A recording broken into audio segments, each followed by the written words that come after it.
Notre armée a résisté vaillamment, mais il faudrait en parler. Parce que nous voyons beaucoup de fake news circuler déjà. Il y a certes une embuscade tôt ce matin contre un convoi de notre armée. Un convoi en mouvement entre Kita, Aguelog, Anefis, se dirigeant vers Gao, notamment au niveau de la localité de Tabriche. C'est à ce niveau qu'il y a des terreaux. N'oubliez pas, lors de la bataille d'Anefis du 4 au 9 juillet, ils avaient déjà tendu une première embuscade au même niveau. Parce que quand vous quittez Gao pour aller à Anefis, il y a deux petites villes, sinon deux gros villages, Tabriche et puis Tabakorte, en chemin. C'est au niveau de Tabriche qu'ils ont tendu cette embuscade. Vous savez, quand une embuscade intervient, malheureusement, c'est la guerre, il y a des dommages de part et d'autre. C'est là qu'ils ont pu, suivant le communiqué de nos partenaires russes, Africa Corps, ils ont pu faire certains prisonniers de guerre, certains de nos militaires qui sont rendus. Qu'est-ce que les terroristes ont fait? Et vous allez constater sur la page de leurs propagandistes, je ne vais pas citer leur nom, ils ont dit quoi? Qu'ils ne feront plus de prisonniers. Donc ils ont procédé à des exécutions sommaires, puisqu'ils sont soutenus par certains pays de l'OTAN. Pour ne pas dire qu'ils ont eu à commettre des crimes de guerre, crimes contre l'humanité, ils essaient de se racheter, de se raviser, en disant quoi? Que non, ce sont les drones russes qui ont bombardé. Or, c'est bien le contraire.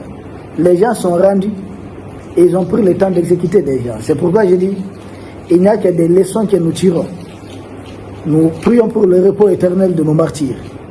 Oui, la jeune française Zelensky, Tebboune et autres, nous prions en tout cas pour le repos éternel de nos martyrs.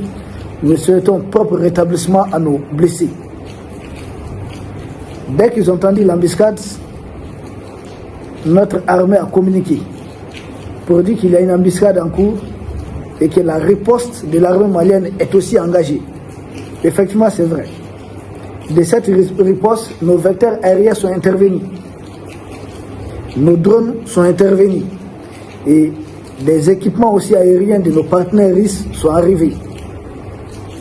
Des pick-up, des terreaux, des pick-up armés ont été tout de suite neutralisés. On a détruit des pick-up qui étaient un peu camouflés sur place. Ensuite, deux autres pick-up qui essayaient de s'échapper ont été aussi neutralisés un peu plus en avant. Les drones ont neutralisé beaucoup de combattants ennemis. Mais le temps que les vecteurs aériens arrivent, ils avaient déjà commis leur sale besogne. Leur sale besogne, c'est ce qu'ils savent faire. Des barbares. Et ils se vendent de cela, d'avoir perpétré des crimes. Comme déjà, c'est là que Wassim Nasr doit être interpellé.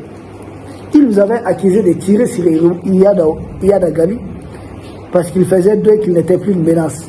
Et j'ai dit non, dans les textes de la guerre, dans les droits internationaux, Iyad constituait toujours une menace. Il a été neutralisé. Mais là, vous avez des militaires, des gens qui sont rendus, qui ont levé les deux mains. Mais après, ils n'ont même pas tardé, ils n'ont même pas mis 50 minutes. Ils n'ont pas hésité à les exécuter tout de suite. Leurs fameuses ONG ou autres là n'en parleront pas, ils ne vont pas en parler. Mais nous souhaitons aussi, ceux qui ont eu à faire cela, ils ne sont pas allés loin, parce qu'ils ont été neutralisés juste après, grâce à l'arrivée des renforts de nos moyens aériens. Ils ont été très rapidement neutralisés. Nous disons qu'il y a beaucoup de leçons. C'est la guerre. Et à chaque chose qui se passe, chaque drame, il y a des leçons qui sont tirées très rapidement. Vous allez constater ceux qui ont eu à faire à Tezawaten, ou même quand nous avons quitté Kidal en essayant de nous encercler, en effet, ça n'a pas été le cas. En effet, nous avons tiré toutes les leçons. 4, 5 jours, 6 jours de combat. Nous avons eu l'occasion de neutraliser beaucoup d'entre eux et ils ont perdu plus de 2000 hommes. Plus de 2000 hommes, ils ont perdu ça sur place. Parce qu'on a tiré des leçons. Pour eux, on allait nous retirer d'Anefis et abandonner cette position. Non. Nous avons évolué aussi dans notre stratégie. Et cette histoire d'embuscade, et je peux vous le promettre, ça serait bientôt un lointain souvenir. Parce que nous saurons comment les vecteurs aériens prendront les devants, anticiper sur la menace. Sans doute notre état-major est très fort. Nous sommes en train de tirer toutes les leçons possibles. Des leçons, pourquoi? Parce que nous savons dorénavant qu'il y a des gens que nous avons en face. Ces barbares, ce n'est pas des gens à qui il faudrait se rendre peut-être. Nous savons que nous allons utiliser jusqu'à notre dernière balle. Parce que nous avons affaire à des vrais barbares. Une armée non conventionnelle qui travaille pour les intérêts de certains pays, mais qui ne répond au nom d'aucun pays. J'entends certains d'entre eux, leurs propagandistes. Ah non, ici c'est leur zone, il s'agit de leur terroir, de leur territoire. J'ai dit, il y a eu quel référendum qui vous a octroyé cette zone? Vous êtes venus trouver des gens, il y a les autochtones de la zone. Vous n'êtes que des envahisseurs. Tous ceux qui ont l'esprit de vouloir, ou en tout cas pensent pouvoir diviser le Mali, prendre la partie utile du Mali, qui contient le bassin de Taoudéni et autres, c'est trop. Parce que c'est une guerre du pétrole qu'on livre. Exécuter des civils maliens ou des militaires qu'on prend souvent, qui étaient en mouvement, qui rentraient en famille. Ce n'est pas des militaires qui montaient dans les zones de combat, mais ça dit qu'ils étaient de retour. Prendre cela, cette terreur se montre très faible là, mais c'est des leçons que nous sommes en train de retenir. Sans doute, notre état-major a tiré toutes les leçons nécessaires.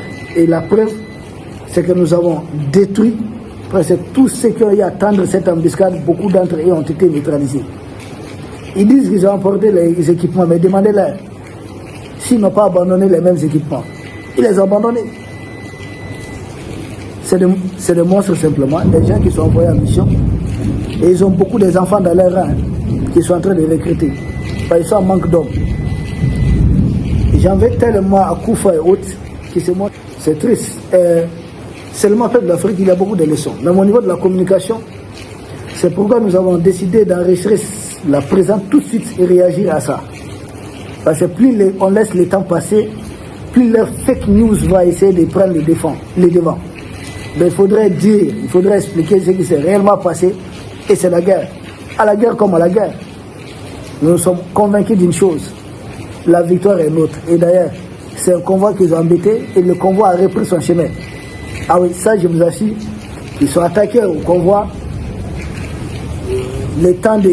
Voilà, les hommes qui étaient avancés faire des prisonniers avant que le gros du convoi arrive et les vecteurs aériens.